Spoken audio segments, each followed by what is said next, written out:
పూజారి దగ్గరికి వెళ్ళి గుండెలు పగిలే నిజాన్ని తెలుసుకున్న మనోజ్. షాక్లో ప్రభావతి ఇక రోహిణి. ట్విస్ట్ అయితే చాలా అదిరిపోయింది ఫ్రెండ్స్. మీ ఫేవరెట్ సీరియల్ గుండె నిండా గుడి గంటల్లో నెక్స్ట్ అయితే జరగబోయేది ఇదే. మనం ప్రీవియస్ ఎపిసోడ్లో తెలుసుకున్నాం కదా, విద్య ఏ విధంగా అయితే రోహిణికి అబద్ధం చెప్తుందో, ఫోన్ పోగొట్టుకొని దాన్ని గోదాట్లో పడేశాను, ఇక నువ్వు ఎటువంటి టెన్షన్ తీసుకోవద్దు అని చెప్పేసి చెప్తుంది. మరైతే మీలో ఎవరైనా ఆ ఎపిసోడ్ని మిస్ అయ్యి ఉంటే మాత్రం మా ఛానల్లో ఉంటుంది, అక్కడికి వెళ్ళి వాచ్ చేయండి. అప్పుడు సీరియల్ కంటిన్యూటీ ఎక్కడ కూడా మీకు మిస్ అవ్వదు, సీరియల్ మంచిగా అర్థమవుతుంది. సో ఫ్రెండ్స్, ఇక సీరియల్లోకి వెళ్దాం. ఇక్కడ మనోజ్ చాలా బిజీగా తన షోరూంలో అన్ని వర్క్స్ చూసుకుంటూ ఉంటాడు. అప్పుడే అక్కడికి రోహిణి వస్తుంది. ఇక తను అందరికి అన్నీ చెప్పిన తర్వాత, రోహిణి ఇప్పుడు నీకు ఇంకేమైనా పనులున్నాయా, లేదంటే ఇక్కడే ఉంటావా అని చెప్పేసి అని అడుగుతాడు. దాంతో తనుండి ఏమైంది చెప్పు మనోజ్ అనగానే, ఏం లేదు, డీలర్స్ దగ్గరికి వెళ్ళాలి, మాట్లాడాలి, కాబట్టి నువ్వు ఇక్కడ షాప్లో ఉంటే సరిపోతుంది, అందుకని నేను అప్పుడు చూసుకొని అన్నీ ఇక్కడి నుంచి వెళ్తాను అని చెప్పేసి చెప్తాడు. దాంతో రోహిణి ఉండి, దాంట్లో ఏముంది, ఇక్కడ చాలామంది ఉన్నారు కదా, వాళ్ళు చూసుకుంటారు కదా, సో నువ్వు వెళ్ళిపోవచ్చు కదా, నా కోసం ఎదురు చూడటం ఎందుకు అని చెప్పేసి అని అంటుంది. దాంతో మనోజ్ ఉండి, అరే ఇప్పుడు అలా ఎలా కుదురుతుంది, మనం చాలా పెద్ద పెద్ద డీలర్స్ దగ్గర డీలింగ్స్ తీసుకుంటున్నాము, మన బిజినెస్ చాలా బాగా ఎదిగింది, ఈ సమయంలో ఎవరిని కూడా నమ్మకూడదు, నేను ఇక్కడ ఎవరిని నమ్మను, నేను కేవలం నిన్ను నమ్ముతాను, కాబట్టి ఈ షోరూంలో ఉంటే నువ్వైనా ఉండాలి, లేదంటే నేనైనా ఉండాలి, అప్పుడే మనం బయటికి వెళ్ళి వేరే పనుల్ని చూసుకోవాలి, ఈ నమ్మకం తప్ప వేరే ఎవరిని కూడా నమ్మటానికి వీల్లేదు కదా అని చెప్పేసి అని అంటాడు. దాంతో రోహిణి ఉండి, ఏం పర్లేదు, నువ్వు ఎక్కడికైనా వెళ్ళాలనుకుంటే వెళ్ళిరా, నేనైతే ఇక్కడ ఉన్నాను, ఇంకెక్కడికి వెళ్ళను, చూసుకుంటాను అని చెప్పేసి అని అంటుంది. ఇందులోనే అక్కడికి ఒక అతను వస్తాడు. వచ్చి, సార్ సార్ మీకోసం ఇదొక వస్తువు వచ్చింది అని చెప్పేసి అని అంటాడు. ఏంట్రా ఇప్పుడు ఇదంతా, నీ బర్త్డేనా అని చెప్పేసి అని అంటాడు. బర్త్డే అయితే చాక్లెట్స్ ఈ విధంగా మూటలో కట్టుకొని తీసుకొచ్చావేంటి అని చెప్పేసి అని అంటాడు మనోజ్. దాంతో తను ఉండేసి, సార్ మీకోసం వచ్చింది సార్, ఎవరో తీసుకొచ్చి ఇచ్చేసి వెళ్ళారు సార్, నాది కాదు సార్ అని చెప్పేసి అని అంటాడు. అవునా, ఏముందిరా దాంట్లో అని చెప్పేసి తీసి చూస్తే దాంట్లో 3 గుడ్లు ఉంటాయి. ఒక్కొక్క గుడ్డు పైన ఒక్కొక్క రకమైన బొమ్మలు గీసి ఉంటాయి. దాని తర్వాత వాటిని చూసి, ఏంట్రా మన షాప్కి దిష్టి తగలకుండా ఉండటాని కోసం ఇవన్నీ తీసుకొచ్చారా ఏంటి, భలే విచిత్రంగా ఉన్నాయే అని చెప్పేసి అని అంటాడు. అంతలోనే అక్కడ షాప్లో పనిచేసే మరో అబ్బాయి వచ్చి వాటిని చూసి, సార్ ఏంటి సార్ వాటిని ముట్టుకోకండి సార్ అని చెప్పేసి అని అంటాడు. ఏరా ఏమైంది అని చెప్పేసి అని అంటే, అవి చేతబడి చేసిన గుడ్లు సార్ అని చెప్పేసి అని అంటాడు. దాంతో మనోజ్కి వెంటనే టెన్షన్ వచ్చి, వామ్మో అని చెప్పేసి వాటిని అక్కడ పెట్టేస్తాడు. అప్పుడే అక్కడికి రోహిణి కూడా వస్తుంది. ఇక ఉండేసి, ఏమైంది మనోజ్ ఏంటి అని చెప్పేసి అని అంటే, ఏం లేదు, ఇవి ఎవరో వచ్చి ఇచ్చేసి వెళ్ళారంట, ఇక ఇవి చేతబడిపడిన గుడ్లు అని చెప్పేసి చెప్తున్నాడు ఇతను అని చెప్పేసి అని అంటే, నీకెలా తెలుసు, అదంతా ఏం లేదులే, మనోజ్ తీసే వాటిని అని అంటే, మేడం చెప్తున్నాను కదా అవి చేతబడి చేసిన గుడ్లే అని చెప్పేసి అని అంటాడు. దాంతో మనోజ్ ఉండేసి, అసలు నీకింత క్లారిటీగా ఎలా తెలుసు అని చెప్పంగానే తను ఉండేసి, సార్ మా ఊర్లో మా నాన్నకి కూడా ఒక మంచి వ్యాపారం ఉండేది, నా చిన్నతనంలో ఆయన చాలా బాగా వ్యాపారం చేసేవాడు, చాలా తక్కువ సమయంలోనే చాలా బాగా ఎదిగాడు అంటే, ఒరే ఇప్పుడు చేతబడి చేసిన గుడ్లు ఎలా అని చెప్పరా అని అంటే, నువ్వేంద్రా నీ ఫ్లాష్ బ్యాక్ చెప్తావు, నీ ఫ్లాష్ బ్యాక్ ఎవరు కావాలి, దీని గురించి చెప్పు అని అంటే, అదే చెప్తాను సార్ వినండి అని చెప్పేసి చెప్తాడనమాట. రోజుకి మా బిజినెస్ బాగా ఎదగటంతో వేరే వాళ్ళకి ఎవరికో గిట్టక వాళ్ళు ఏం చేశారంటే మా మీద చేతబడి చేశారు, కానీ వాటిని మాకు తెచ్చి ఇవ్వలేదు. దాని తర్వాత ఉండంగా చిన్నంగా మా నాన్న బిజినెస్ డౌన్ అవుతూ ఉంది. ఏంటా అని చెప్పి చూస్తే వాళ్ళెవరో వచ్చి మా షాప్లో ఇలాంటివి పెట్టేసి వెళ్ళిపోయారు. తర్వాత వాటిని చూస్తే తెలిసిన వాళ్ళ దగ్గరికి వెళ్తే వాళ్ళు చెప్పారనమాట, మీ మీద ఎవరో చేతబడి చేశారు, కాబట్టే మీ బిజినెస్లో ఇలా లాస్ వచ్చింది అని చెప్పేసి చెప్పంగానే వెంటనే వాళ్ళ నాన్న కూడా దీని పరిహారం ఏంటా అని చెప్పేసి తెలుసుకోకుండానే ఉన్నాడు. ఇక వీటిని నమ్మలేదు. దాని తర్వాత కొద్ది రోజుల తర్వాత అంటే, ఏమైంది కొద్ది రోజుల తర్వాత అంటే, కొద్ది రోజుల తర్వాత మా నాన్నకి 1-2 నెలల తర్వాత గుండెపోటు వచ్చి చనిపోయారు. దాంతోనే మా పరిస్థితులన్నీ తారుమారయ్యాయి అని చెప్పంగానే మనోజ్కి మరింతగా భయం, ఇక గాబరా పడతా ఉంటాడు. రోహిణి ఉండి, ఇవన్నీ పిచ్చి మాటలు, నేనైతే నమ్మను అని చెప్పేసి ఆ గుడ్డల్ని తీసి సంచిలో వేయబోతుంది. వెంటనే మనోజ్ ఉండి, రోహిణి ఇప్పుడే కదా చెప్పాడు అవి ముట్టుకోవద్దు చేతబడి చేసిన గుడ్లని చెప్పేసి, నువ్వెందుకు వాటిని పట్టుకుంటావు అని చెప్పంగానే, ఏంటి మనోజ్ వీటన్నిటిని నువ్వు నమ్ముతావా అంటే, లేదు తను చెప్తున్నాడు కదా, వెంటనే ఇక బిజినెస్ డౌన్ అయితే పర్లేదు కానీ ఏకంగా గుండెపోటు వచ్చి చచ్చిపోయాడు అని చెప్పేసి. నాకు అలాంటి పరిస్థితి వస్తే నువ్వు తట్టుకోగలుగుతావా చెప్పు, అసలు ఇదంతా ఎందుకు, కాస్త అలా ఉండి వాటిని ముట్టుకోవద్దు అని చెప్తున్నాను కదా అంటే, ఇక మనోజ్ చేసిన పనికి తను ముట్టుకోకుండా అక్కడ అలాగే ఉండిపోతుంది. ఇక మనోజ్కి ఏం అర్థం కాదు, ఎవరు పెట్టుంటారు, ఎవరిచ్చుంటారు అని చెప్పేసి అక్కడక్కడక్కడే గింగరాలు తిరుగుతూ టెన్షన్ పడుతూ ఉంటాడు. ఇక రోహిణి మనోజ్ మనోజ్ అని చెప్పి పిలిచినా తను వినడు. ఇక దాంతో ఒక్కసారిగా తను పట్టుకొని గట్టిగా మనోజ్ నిన్నే ఏంటి అనంటే, ఎవరు పెట్టుంటారంటావు, మళ్ళీ ఆ బాలుగాడే పెట్టుంటాడంటావా, లేదంటే ఇంకెవరైనా పెట్టుంటారా అని చెప్పేసి అంటే, అదంతా మనం చూసుకుందాం తెలుసుకుందాంలే, అయినా కూడా నువ్వు ఇప్పుడు ఇంత కంగారు ఎందుకు పడుతున్నావు, వాటితో ఏం కాదు నేను చెప్తున్నాను కదా, నా మాట నమ్ము అని చెప్పేసి అని అంటుంది. దాంతో మనోజ్ అసలు కాదు, వాడికి ఇంకా భయం భయం పెరిగిపోతూ ఉంటుంది. ఇక వెంటనే రోహిణి ఉండి చూడండి, మీరందరూ కలిసి ఎవరి పనుల్లో వాళ్ళు వెళ్ళిపోండి అని చెప్పేసి అక్కడున్న స్టాఫ్ అందరినీ ఎవరి పనుల్లోకి వాళ్ళని పురమాయించేస్తుంది. దాని తర్వాత మనోజ్ రోహిణి ఇద్దరు ఆ కౌంటర్ దగ్గర అలాగే నుంచొని ఉంటారు. ఆ గుడ్డుల్నే చూస్తూ ఉంటారు. అంతలోనే అక్కడికి తన పార్క్లో ఉన్న ఫ్రెండ్ వస్తాడు. రే ఏంట్రా ఏం చేస్తున్నావు అని చెప్పేసానంటే, ఏముంది అని చెప్పేసి తను ఏం మాట్లాడకుండా ఆ గుడ్లు వైపే చూస్తూ ఉంటాడు. రే నేను ఇక్కడ మాట్లాడుతుంటే నువ్వు ఎక్కడో చూస్తావేంటి అని చెప్పేసి తను చూసే కల్లే తను కూడా చూస్తాడు. అక్కడ చూడంగానే ఆ గుడ్లను చూసి తనకి నవ్వు వస్తుంది. ఏంటి నీ షాప్లో విచిత్రాల బొమ్మలు పెడతావు కదా అని అనుకుంటే దిష్టి తగలకుండా ఏకంగా గుడ్లే పెట్టావు అని చెప్పేసి వాటిని ముట్టుకోబోతాడు. దాంతో మనోజ్ ఒక్కసారిగా కేకేసి, ఏ అవి చేతబడి చేసిన గుడ్లు, నేనేం దిష్టికి పెట్టలేదు అని అంటే, వాళ్ళ ఫ్రెండ్ వామ్మో అని చెప్పేసి అక్కడి నుంచి పరిగెత్తుకుంటా షాప్ నుంచి బయటికి వెళ్ళిపోతాడు. ఆ సమయంలో తను వెనకాల వెళ్ళి తను పట్టుకొని వస్తాడు. రే ఎక్కడికి వెళ్తున్నావు, ఈ సమయంలో నాకు నువ్వే ఎక్కువ అవసరం, దీని నుంచి నాకు ఎట్టాకొట్టా బయటకు పడే ఏదో ఒక నాకు మార్గం చూపించు అని అంటే, వామ్మో నీ చుట్టూ నేను తిరగలేను, ఇవన్నీ నేను పడలేను అని చెప్పేసి అని అంటాడు. దాంతో మనోజ్ ఉండి ఫ్రెండ్ అలా అనకు బ్రో, ప్లీజ్ బ్రో చెప్పు బ్రో అని అంటే, ఇక మనోజ్ని ఇక రోహిణిని ఇద్దరిని తీసుకొని ఒక స్వామీజీ దగ్గరికి వెళ్తాడు వాళ్ళ ఫ్రెండ్. ఇక దాంతో అక్కడ నుంచొని చాలామంది ఉంటారు. ఏంట్రా ఇంతసేపు పడుతుంది, తొందరగా లోపలికి వెళ్దాము అని చెప్పేసి అని అంటాడు. ఇక్కడ మాత్రం పేషెన్స్తో ఉండాల్సిందే, జనాలు చూసావు కదా ఆయన మీద నమ్మకంతో ఏ విధంగా వస్తున్నారో, నువ్వు కూడా ఆగాల్సిందే అని అంటాడు. అంతలోనే లోపల నుంచి ఒక అతను వస్తాడు. తన్ని ఆపి, ఏమండి ఇక్కడ మాకు చాలా ఎమర్జెన్సీ, ప్లీజ్ అండి మమ్మల్ని లోపలికి పంపించండి అని అంటే, తనుండి అంత ఎమర్జెన్సీ అయితే హాస్పిటల్కి వెళ్ళు, ఇక్కడ పని చేయాలి అని అంటే మాత్రం ఓపికగా కూర్చోవాల్సిందే అని చెప్పేసి చెప్తాడు. ఇక మరోవైపు మీనా రోజుకులాగా పూలియటానికి వెళ్ళి వస్తూ అక్కడ ఒక కాంట్రాక్టర్ దగ్గరికి వెళ్తుంది. సార్ నేను మొన్న వచ్చాను, నాది కార్డు కూడా ఇక్కడ ఇచ్చేసి వెళ్ళాను, నిన్న వచ్చి డెమో కూడా ఇచ్చి వెళ్ళాను, సో పూలకి సంబంధించిన కాంట్రాక్ట్కి నాకు ఏదైనా ఉంటే చెప్తానని చెప్పేసి చెప్పారు అని అంటే, సార్ ఇప్పుడైతే లేరమ్మా బిజీలో ఉన్నారు, మరి అది నువ్వేనా అంటే, అవునండి అది నేనే వచ్చేసి మోడల్ కూడా చూపించి వెళ్ళాను కదా అంటే, ఓహో అది చేసింది నువ్వేనా, చాలా బాగుందమ్మా, చిన్న అయినా సరే పెద్ద అయినా సరే ఏదైనా ఉంటే నాకు చెప్పండి సార్ అని చెప్పేసి అని అంటుంది.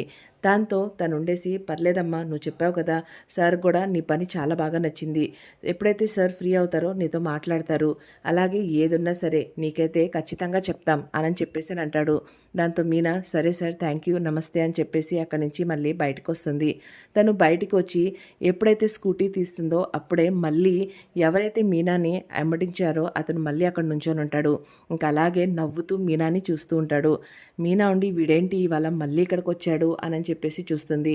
ఇక కాసేపు ఆగిన తర్వాత మీనా హెల్మెట్ పెట్టుకొని ఎప్పుడైతే బండి స్టార్ట్ చేస్తుందో తను ఒక్కసారిగా మీనా దగ్గరికి వస్తాడు. వచ్చి ఇంకా తనతో మాట్లాడటానికి ట్రై చేస్తాడు. మీనా సరిగ్గా తన కళ్ళ చూడను కూడా చూడదు. తను ఉండేసేసి, మేడం నా పేరు ఇది, నేను హైటెక్ కంపెనీలో పనిచేస్తాను, చక్కగా నాకు మంచి శాలరీ కూడా వస్తుంది, నేను చాలా వెల్ సెటిల్డ్ అని చెప్పేసి తన గురించి తను పరిచయం చేసుకుంటాడనమాట. ఇక దాని తర్వాత మీనా ఉండి, ఇవన్నీ నాకెందుకు చెప్తున్నావు, అయితే నేనేం చేయాలి అని అంటుంది. దాంతో తను ఉండేసి, కాదు మేడం నీకు చెప్దామని చెప్పేసి చెప్పాను. ఇంకా దాని తర్వాత మళ్ళీ తన బైక్ దగ్గరికి వెళ్ళిపోతాడు.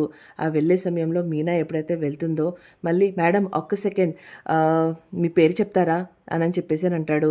దాంతో మీనా ఉండేసేసి వీడికైనా పిచ్చా లేకపోతే సప్లమా ఏంటి ఇలా మాట్లాడుతున్నాడు అని చెప్పేసి అని అనుకుంటుంది. ఓకే ఓకే, మీకు చెప్పడం ఇష్టం లేకపోతే పర్లేదు, మీరు మాత్రం ఇబ్బంది పడకండి అని చెప్పేసి అక్కడి నుంచి బైక్ వేసుకొని వెళ్ళిపోతాడు. ఇక మీనాని మాత్రం ఏమాత్రం ఫాలో అయితే అవ్వడు. ఇక ఇక్కడ మరోవైపు తను మళ్ళీ వచ్చేసి కార్ స్టాండ్లో బాలు దగ్గర నుంచొని మాట్లాడతాడు. ఏంట్రా ఏం చేసావు, ఇంతకీ నేను చెప్పిన పని చేసావా లేదా అని చెప్పేసి అడుగుతాడు. అక్కడ వాళ్ళందరి దగ్గర నుంచొని తను ఇవాళ మళ్ళీ తన్ని చూశాను నేను, ఇక మీరు చెప్పినట్టుగానే సేమ్ అలాగే నేను చేశాను. దాంతో ఆమె రియాక్షన్ అయితే ఏం లేదు బ్రో అని చెప్పంగానే, అరే అప్పుడేనా, మొదటిసారిలోనేనా, కాస్త ఆగు, ఇలాంటి విషయాల్లో తొందరపడటం అనేది అసలు చేయకూడదు, ఎంత నిదానంగా ఎంత మంచిగా మనం ఫాలో అవుతే అంత మంచిది అని చెప్పి ఇక తను చెప్పడానికి సిగ్గుపడుతూ ఉంటాడు. మీనాని చూసింది, అలాగే మాట్లాడింది, ఇవన్నీ మెలికలు తిరుగుతూ చెప్తుంటే హే హే భలే సిగ్గుపడుతున్నావే నువ్వు అని చెప్పేసి అని అంటాడు. దాంతో తనుండి రే సిగ్గుపడటం అవన్నీ తర్వాత సంగతి, కానీ ఇప్పుడు నేను చెప్పినట్టుగా చెయ్యి, మళ్ళీ రేపు తను కనపడుతుంది కదా అప్పుడు చెప్పు, నేను నా పేరు అడిగితే మీరు పేరు చెప్పలేదు, నా పేరైతే ఇది, మీ పేరేంటో చెప్తారా అని చెప్పేసి చెప్పు, మళ్ళీ మాటలో మాట కలుపు, తన్ని ఎక్కువగా ఇబ్బంది అయితే పెట్టకు, తను ఎక్కడెక్కడికైతే వెళ్తుందో అక్కడక్కడికి నువ్వు వెళ్ళి ఫాలో అయితే అవ్వకు, కానీ తనకి మధ్య మధ్యలో వెళ్ళి కనపడుతూ చిన్న చిన్న మాటలు మాట్లాడుతూ తను చూపుని నీకల్లే మళ్లించుకునేలాగా చేసుకో అని చెప్పేసి చెప్తారు. ఇక దాంతో రాజేష్ ఇంకా కార్ స్టాండ్లో ఉన్నవాళ్ళు అందరూ బాలుని అబ్బో నువ్వు ఇంకా చిన్నగా కారు మాట్లాడటం అనేది, కారుకి ట్రిప్పుకి వెళ్ళటం కానీ ఇవన్నీ మానేసి చక్కగా ఇలాంటి సలహాలు ఇచ్చి ఒక ఆఫీస్ ఓపెన్ చేసుకో అని చెప్పేసి ఎగతాళి చేస్తారు. ఆపండ్రా మీరంతా అని చెప్పేసి ఇక దాంతో అతను ఉండేసి అన్నా నేను నిజం చెప్తున్నా, చాలా థ్యాంక్స్ అన్నా, నువ్వు చెప్పే విధంగా కానీ చేస్తే ఖచ్చితంగా అమ్మాయి ఒప్పుకుంటుంది, ఇక నేను తనతో పెళ్లి చేసుకోగలుగుతానని చెప్పేసి నాకు నమ్మకం వస్తుందన్నా, థ్యాంక్స్ అన్నా అని చెప్పేసి తను కాలు పడుతుంటే కాలు మీద పడతావేంట్రా, నేను చెప్పినట్టు చెయ్యి, ఏముంది నువ్వు కూడా నా తమ్ముళ్ళు అంటాడువే కదా అని చెప్పేసి చెప్తాడు. ఇక దాని తర్వాత తన నుండి సరే అన్న ఇక ఇక్కడ నుంచి వెళ్తాను, మళ్ళీ రేపు ఏం జరిగిందో వచ్చి నీకు చెప్తాను అని చెప్పేసి అక్కడి నుంచి వెళ్ళిపోతాడు. ఇక మరోవైపు రోహిణి ఇక మనోజ్ ఇక తన ఫ్రెండ్ అందరు కలిసేసి లాప్లో పూజారి దగ్గరికి వెళ్తారు. అతను ఉండేసేసి ఏం జరిగింది ఏంటి మళ్ళీ వచ్చావు అని చెప్పేసి అనగానే వెంటనే తను ఉండేసి ఆ 3 గుడ్లు తీసి తనకి చూపిస్తాడనమాట. చూపించి సార్ ఎవరో వచ్చి నా షాప్లో ఇలా ఇచ్చేసి వెళ్ళారు, నాకేం అర్థం కావట్లేదు, దీని గురించి మీరే తెలుసుకొని నాకు చెప్పాలి అని చెప్పగానే తను సరే అని చెప్పేసి కళ్ళు మూసుకొని కాసేపు లోపలనే ఏదో మెడిటేషన్ చేస్తున్నట్టుగా చేసి ఇవి ఖచ్చితంగా మామూలు గుడ్లు కాదు, మంత్రించిన గుడ్లే, చేతబడి చేసిన గుడ్లే అని చెప్పగానే వెంటనే మనోజ్కి నోటొకటి కొట్టుకుంటుంది. వామ్మో ఏమని చేశారు సార్, ఎందుకు చేశారు సార్, అది మనం తెలుసుకోవచ్చా అని చెప్పేసి అని అంటాడు. తెలుసుకోవచ్చుటానికైతే లేదు, కానీ దీనికి పరిహారం అయితే నేను చెప్పగలుగుతాను అని చెప్పేసి అని అంటాడు. అయితే తొందరగా చెప్పండి, ఏం చేయాలి, దీంతో నాకు ఏమైనా ఇబ్బంది కలుగుతుందా, మా షాప్లో ఉండే అతను మాత్రం ఖచ్చితంగా ఇలా జరిగినప్పుడు వాళ్ళ నాన్నకి గుండెపోటు వచ్చి చనిపోయాడని చెప్పాడు, నాకు అప్పటి నుంచి మరింతగా కంగారు పుడుతుంది అని చెప్పగానే రోహిణి అబ్బా ఇంత పిరికోడు ఏంటి అన్నట్టుగా తను చేయి పట్టుకొని గట్టిగా నొక్కుతుంది. ఇంకా ఆపు మనోజ్ అన్నట్టుగా ఇక వెంటనే అతను ఉండేసి మళ్ళీ కళ్ళు మూసుకొని చెప్తానుండు అని చెప్పేసి మళ్ళీ తను లోపలనే ఏదో అనుకుంటూనే ఇది మాత్రం ఖచ్చితంగా చేతబడే, నువ్వు చేసే బిజినెస్లో మంచిగా ఎదుగుతున్నావు అని చెప్పేసి నీకు గిట్టని వాళ్లే ఈ పని చేశారు, ఇక మీదట నీ బిజినెస్ మరింతగా డౌన్ అయిపోవాలని, నీ ప్రాణానికే ప్రమాదం వచ్చేలాగా వాళ్ళు ప్లాన్ చేశారు అని చెప్పగానే తను టెన్షన్తో ఓ పిచ్చొచ్చేసేవాడిలాగా లేచి నుంచుంటాడు. వామ్మో ఇంక నేను బతకనా, నాకు పోయే కాలం వచ్చేసిందా, నేను చచ్చిపోతానా అన్న టైప్లో కంగారు పడుతూ ఉంటాడు. దాంతో వెంటనే రోహిణి తను చేపట్టుకొని నువ్వు కూర్చో అని చెప్పేసి కూర్చోబెట్టి ఏంటండి ఈ విధంగా భయపడుతున్నారు, ఏదో మిమ్మల్ని నమ్మి ఇక్కడికి వచ్చి మీరేదో పరిహారం చెప్తారు కదా అని అనుకుంటే మీరు ఈ రకంగా భయపెడతారేంటి అని చెప్పేసి అని అంటుంది. నేనేం భయపెట్టట్లేదు, జరిగిన వాస్తవం చెప్తున్నా, జరగబోయేది చెప్తున్నా, కాబట్టి నమ్మితే మీ ఇష్టం, నమ్మకపోతే మీ పాటికి మీరు వెళ్ళిపోవచ్చు అనగానే మనోజ్ ఉండి లేదు లేదు లేదు నేనైతే మిమ్మల్ని నమ్ముతున్నాను, దీని పరిహారం ఏదైతే ఉంటే చెప్పండి అనగానే తను వెంటనే నీకు ఎవరంటే బాగా ఇష్టం అని చెప్పగానే నాకు చిన్నప్పటి నుంచి మా అమ్మ అంటే చాలా ఇష్టం అని చెప్పేసి చెప్తాడు. దాంతో వెంటనే రోహిణికి కోపం వచ్చి అలాగే చూస్తూ ఉంటుంది. మనోజ్కి వెంటనే అర్థమైపోయి అలా కాదు రోహిణి, నాకు నువ్వంటేనే ఇష్టం, కానీ ఆయన చిన్నప్పటి నుంచి నీకు ఎవరంటే ఇష్టం అన్నాడు కదా, సో పెళ్లి కాకముందు నుంచి నాకు మా అమ్మ అంటే ఇష్టం కదా, అందుకోసమే మా అమ్మ పేరు చెప్పాను, అర్థం చేసుకో రోహిణి, ప్లీజ్ రోహిణి అని చెప్పేసి అని అంటాడు. దాంతో వెంటనే తనుండేసి, "సరే అయితే, ఇప్పుడు నేను నీకు చెప్పే పరిహారం అంతా మీ అమ్మగారే చెయ్యాలి. దానికి యాప మండలు మొత్తం తీసుకొని మెడ చుట్టూ వేసుకొని, అలాగే ఒంటి మీద కట్టుకోవాలి. ఇక చేతిలో నిప్పుల గుండం ఏదైతే ఉంటుందో దాన్ని కూడా పెట్టుకోవాలి. ఒక రోజంతా ఏమి తినకుండా తను ఉపవాసం ఉండాలి. అంటే ఏమి తినకుండా అంటే పర్లేదు, జ్యూస్‌లయి తాగొచ్చా" అని అంటాడు. దాంతో తనుండి అసలా పచ్చి మంచినీళ్ళు కూడా ముట్టుకోకూడదు. అలా తను ఉపవాసం చేయాలి. ఇక నిప్పుల గుండం పట్టుకొని నడవాలి. మీకు సంబంధించిన మీ కుల దైవం ఎవరైతే ఉన్నారో వాళ్ళ గుడి దగ్గరికి మీరిద్దరూ వెళ్ళి ఈ మొక్కుని చెల్లించుకోవాలి. ఇలా ఖచ్చితంగా చేస్తేనే తనకి బావుంటది, నీకు బావుంటది. ఇలా చేయకపోతే మాత్రం తన ప్రాణాలకే ప్రమాదం అని చెప్పంగాల్నే వెంటనే కూర్చునున్న పక్కన ఉన్న పార్క్‌లో ఫ్రెండ్, "చూసావా సిస్టర్, మంచిదైంది. వీడు నీ పేరు చెప్పలేదు. నీ టికెట్ లేకపోతే కట్ అయ్యేది. ఇదంతా నువ్వు చేయాల్సొచ్చేది. దీంట్లో అయితే హ్యాపీ ఫీల్ అవ్వు" అనని చెప్పేసి అంటాడు. దాంతో వెంటనే ఉండి, "రేయ్ నువ్వు ఉండురా" అనని చెప్పేసి, "సార్ ఇదంతా ఇప్పుడు ఒకవేళ చేయకపోతే ఏమవుతది" అనంటే, "ఇంకేమవుతుంది, ప్రాణాలకే ప్రమాదం కలుగుతుంది" అనని చెప్పేసి చెప్తాడు. "సరే సార్" అనని చెప్పేసి తను మళ్ళీ ఆ గుడ్డుల్ని తీసి, "ఇంక నేను పడేయమంటారా" అనంగాల్నే, "లేదు లేదు, వీటిని జాగ్రత్తగా పెట్టుకో. ఎప్పుడైతే ఈ పరిహారాలన్నీ జరిగిపోతాయో, అదే అయిపోయిన తర్వాత అప్పుడు ఈ గుడ్డుల్ని ఏం చేయాలో నేను చెప్తాను" అనని చెప్పేసి చెప్తాడు. ఇక రోహిణి వాటిని తీసుకొని మళ్ళీ అదే సంచిలో పెట్టుకొని ఇంటికొచ్చేస్తారు. ఇక ఇంటికి రాగాల్నే ప్రభావతిని మనోజ్ చేయి పట్టుకొని, "మా ఇట్రా, మా నీతో మాట్లాడాలి" అనని చెప్పేసి తన చేయి పట్టుకొని లాక్కుంటా బెడ్రూమ్‌లోకి వస్తాడు. "రోహిణి, రోహిణి డోరేసేయ్" అనని చెప్పేసి చెప్తాడు. "ఏంట్రా ఎలా చేయి పట్టుకొని లాక్కొస్తున్నావు? నా చెయ్యి వదులురా, ఎన్నిసార్లు చెప్పాలి నీకు" అనని చెప్పేసి అని అంటుంది. "అది కాదమ్మా" అనని చెప్పేసి వెంటనే షాప్‌లో జరిగిన విషయం చెప్తాడు. "ఇవాళ పొద్దున షాప్‌కి ఒకళ్ళొచ్చారు. ఇలా ఇలా ఇచ్చారు. దీని పరిహారం కోసం వెళ్లారు అంటే, నన్ను నమ్మకపోతే కావాలంటే రోహిణిని అడుగు" అనని చెప్పేసి చెప్తాడు. వెంటనే రోహిణి ఉండి, "అవునాంటీ నిజమే" అనని చెప్తే, "ఇప్పుడు ఏం చేయాలిరా" అనని చెప్పానంటే, తను పూజారి గారు ఈ విధంగా నువ్వే మొత్తం మొక్కులు చెల్లించాలి అనని చెప్పేసి చెప్పాడని చెప్పేసి చెప్తాడు. దాంతో ప్రభావతి ఉండి, "ఏంటి నేను చేయాలా?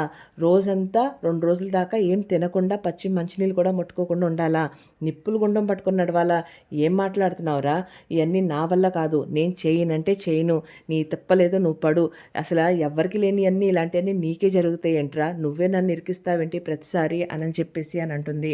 దాంతో తనుండి, మా ప్లీజ్ మా, నాకు నువ్వంటేనే ఇష్టమని చెప్పాను మా. దాంతో ఎవరైతే నాకు బాగా ఇష్టమో వాళ్ళే ఇదంతా చేయాలి" అనని చెప్పేసి చెప్పాడు. "కాబట్టి నువ్వే చేయాలి. నువ్వు చేయకపోతే నా పరిస్థితి ఏంటో ఒక్కసారి ఆలోచించు మా" అనని చెప్పేసి అని అంటాడు. దాంతో తనుండేసి, "రేయ్ నీకేనా పిచ్చా? అయినా కూడా నీకు ఎవరంటే బాగా ఇష్టం అంటే నీ పెళ్ళాం పేరు చెప్పాలి గానీ నా పేరు చెప్పావేంట్రా" అనని చెప్పేసి అని అంటుంది. దాంతో రోహిణి వెంటనే ఉండి, "అంటే నాకేదైనా జరిగితే పర్లేదా ఆంటీ మీకు" అనని చెప్పేసి అని అంటుంది. "అయ్యో అలా కాదమ్మా, వీడు ఆ మాట చెప్పాడు కదా, దానికోసం చెప్తున్నా. నీకేదో అవ్వాలని చెప్పట్లేదు. నువ్వు తప్పుగా అర్థం చేసుకోవద్దమ్మా" అనని చెప్పేసి అని అంటుంది. దాంతో మనోజ్ వచ్చేసి, "అది కాదమ్మా, నువ్వు చెప్పు. నువ్వు ఇదంతా చేస్తావా? మనం మన కులదైవం గుడికి కూడా వెళ్ళాలి. ఇదంతా మన ఇద్దరమే కలిసి చేయాలి" అనని చెప్పేసి అని అంటాడు. దాంతో వెంటనే ప్రభావతి ఉండి, "ఏది ఏమైనా సరే ఇటువంటి మొక్కులు మాత్రం నేను చెల్లించను. నా వల్ల కాదు. నేను రోహిణి పేరు ఎందుకు చెప్పాను అంటే, రోహిణి వయసులో ఉన్న పిల్ల. తను ఒక పూట తినకపోయినా, లేదంటే ఇలాంటి పనులేదైనా చేసినా తను వయసులో ఉంది కాబట్టి తన బాడీ తట్టుకుంటది. నాకంటే వయసు అయిపోతుంది. ఈ సమయంలో తినకుండా ఇలాంటి పూజలు, పునస్కారాలు చేయాలంటే నేను కళ్ళు తిరిగి కింద పడిపోతాను. నా ఆరోగ్యం అసలే అంతంత మాత్రం. ఇవన్నీ నా వల్ల కాదు. నువ్వు వచ్చినా నువ్వే చూసుకో. నాకైతే సంబంధం లేదు" అనని చెప్తుంది. ఇక "నన్ను వదులురా" అనని చెప్పేసి తను గదిలోంచి బయటికి వచ్చేస్తూ ఉంటుంది. వీళ్ళిద్దరేమో, "ఆంటీ ఆంటీ, అమ్మ చెప్పిన మాట వినుమా, మా ఈ ఒక్కసారికి మా" అని చెప్పి వెనకాలే వస్తాడు. తను ఎప్పుడైతే హాల్లోకి బరాబరా వచ్చేస్తుంటుందో సడన్గా తన పైన ఫ్యాన్ వచ్చి కింద పడుతుంది. ఇక ప్రభావతి ఒక అడుగు వెనక్కి వెళ్ళిపోతుంది. "మా చూసావు కదా, ఎప్పుడు లేనిది ఈ ఫ్యాన్ చూడు ఎలా పడిందో" అనని చెప్పేసి తని చెప్తాడు. "నువ్వు కానీ పరిహారాలు చెయ్యకపోతే ఇప్పుడే ఇలా పరిణామం చూస్తున్నాం. అదే కానీ నువ్వు కంప్లీట్‌గా చేయకుండా ఉంటే ఇంకప్పుడు మన పరిస్థితి ఏంటి? ఇక నువ్వు నేను ఇద్దరం ఈ లోకంలో ఉండం. ఇద్దరు చనిపోతాం. ప్లీజ్ మా, చెప్పిన మాట వినుమా" అనని చెప్పేసి అని అంటాడు. దాంట్లో షాక్‌తో ఉండిపోతుంది ప్రభావతి. ఏంది నిజంగానే ఇలా జరిగింది? అంటే ఇప్పుడు నేను ఇవన్నీ చెయ్యకపోతే నిజంగానే నా ప్రాణాలు పోతాయా? మనోజ్ ప్రాణాలు పోతాయా? ఏంటి ఇదంతా? ఎవరు చేసుంటారు ఇదంతా? అనని చెప్పేసి ఆలోచనలో పడుతుంది. మనోజ్ ఉండి చూసావు కదా! ప్లీజ్ మా చెప్పిన మాట వినుమా. ఈ ఒక్కసారికి నమ్ముమా నన్ను. ఈ ఒక్కసారికి ఈ ఒక్క పరిహారంలో నాకు తోడునివ్వు. ఇద్దరం కలిసి చేసుకుందాం. ఇద్దరం చాలా సేఫ్‌గా ఉంటాము అనని చెప్పేసి చెప్తాడు. దాంతో ప్రభావతికి మళ్ళీ ఆలోచన వస్తుంది. తిండి తినకుండా ఉండాలా, పచ్చి మంచినీళ్ళు కూడా ముట్టుకోకుండా ఉండాలా. ఇక ఒక్కసారిగా తను ఆలోచనలో పడిపోతుంది. కటిక మంచినీళ్ళు లేకుండా, చేతిలో నిప్పులు గుండం పట్టుకొని, కాళ్ళకి చెప్పులు లేకుండా నేను ఎలా నడుస్తాను? దానికి తోడు ఆ యాప మండలు అవన్నీ నా మెడకి చుట్టూ వేసుకొని ఎలా తిరుగుతాను? అందరూ చూసి నన్ను ఎంతగా నవ్వుతారు? ఏంట్రా బాబు నాకు ఈ పరిస్థితి అనని చెప్పేసి తను ఆలోచించడంలో పడుతుంది. ఇక వెంటనే మనోజ్ ఉండి మన ప్రాణాలు ముఖ్యమా? లేకపోతే ఇవన్నీ ముఖ్యమా? ఒక పూట కోసం నువ్వు ఆ మాత్రం నా కోసం చేయలేవా? అనని చెప్పేసి అని అంటాడు. దాంతో ఇక ప్రభావతి ఏం చేయాలో అర్థం కాక ఆలోచనలో పడుతుంది. సో ఫ్రెండ్స్ చూశారు కదా, మీ ఫేవరెట్ సీరియల్లో అయితే నెక్స్ట్ జరగబోయేది ఇదే. సో వెంటనే రోహిణి విద్య ఫోన్ పడేసిన సంగతి, తనకి అబద్ధం చెప్పిన సంగతి, అలాగే నిజంగానే ప్రభావతి ఇక మనోజ్ ప్రాణాలకి ఏమైనా గండం వస్తుందా? బాలు ఎవరికైతే సలహాలు ఇచ్చి పంపిస్తున్నాడో అది తన భార్య వెంటే పడుతున్నాడని చెప్పేసి ఈ అన్ని విషయాలు తనకి తెలుస్తాయా? సో ఇవన్నీ తెలుసుకోవాలి అని అనుకుంటే మా ఫేవరెట్ సీరియల్ అలాగే మీ ఫేవరెట్ సీరియల్ గుండె నిండా గుడిగంటల్లో ఏం జరగబోతుందో తెలుసుకోవడానికి కోసం మా ఛానల్ని సబ్స్క్రైబ్ చేసుకోండి. పక్కనే ఉన్న బెల్ ఐకాన్ని ప్రెస్ చేసుకొని ఆల్ అని క్లిక్ చేయండి. మేము పెట్టిన రేపు జరగబోయే ఎపిసోడ్ ముందే మీ దగ్గరికి నోటిఫికేషన్ రూపంలో వచ్చేస్తుంది. Thank you so much friends.